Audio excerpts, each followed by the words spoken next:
ప్రపంచంలో అగ్రదేశంగా వెలుగొందుతున్న అమెరికాలో వివిధ దేశాలకు చెందిన విద్యార్థులు ఉన్నత చదువులు చదివేందుకు వెళ్తుంటారు. అయితే భారత్ నుంచి ఎంతోమంది విద్యార్థులు చదువు కోసం వెళ్ళి అక్కడ పార్ట్ టైం జాబ్ చేస్తూ డబ్బులు సంపాదిస్తున్నారు. ఓ 4 ఏళ్ళు కష్టపడితే జీవితంలో సెటిల్ అయిపోవచ్చు అన్నది వాళ్ళ భావన.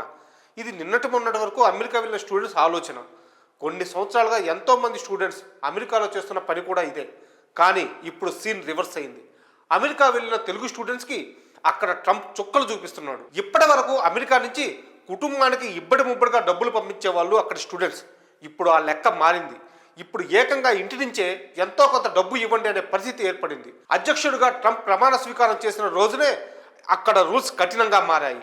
ఇల్లీగల్గా ఎవరైనా ఉద్యోగాలు చేస్తుంటే అమెరికా గడ్డ నుంచి తరిమేస్తామంటూ సీరియస్ వార్నింగ్ ఇచ్చారు.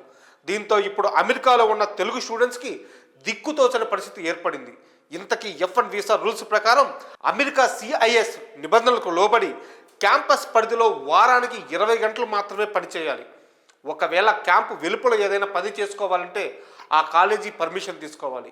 కాలేజీకి రెగ్యులర్గా ఆ స్టూడెంట్ అటెండ్ కావాలి, హాజరు వేయించుకోవాలి. ఇష్టం వచ్చినట్టు కాలేజీకి డుమ్మా కొట్టి బయట ఉద్యోగాలు చేస్తూ డబ్బులు సంపాదించుకుంటామంటే అక్కడ రూల్స్ ఒప్పుకోవు.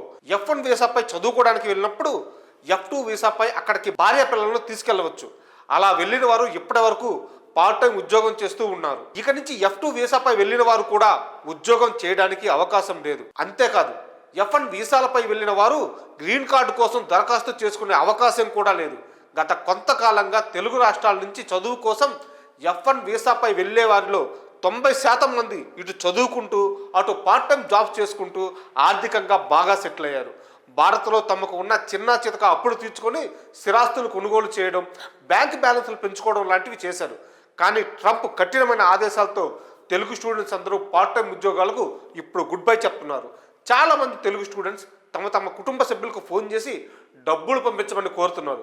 ఇలా అయితే అమెరికా వెళ్ళి చదువుకోవాలంటే భయపడే పరిస్థితి నెలకొంది. కాగా 2023లో అమెరికా 3,30,000 మందికి F1 వీసాలు ఇస్తే అందులో 1,80,000 మంది స్టూడెంట్స్ ఇండియా నుంచే వెళ్ళారు. తెలంగాణ, ఏపీ రాష్ట్రాల నుంచే సుమారు 30,000 మంది వరకు ఉండొచ్చని ఒక అంచనా. F1 వీసా అనేది నాన్ ఇమిగ్రెంట్ వీసా. స్టూడెంట్స్ అమెరికాలో ఫుల్ టైం చదువుకునేందుకు ఇచ్చే వీసా మాత్రమే ఇది. ఆయా కాలేజ్ క్యాంపస్ల అనుమతితో వారానికి 20 గంటలు పార్ట్ టైం ఉద్యోగం చేసుకోవచ్చు.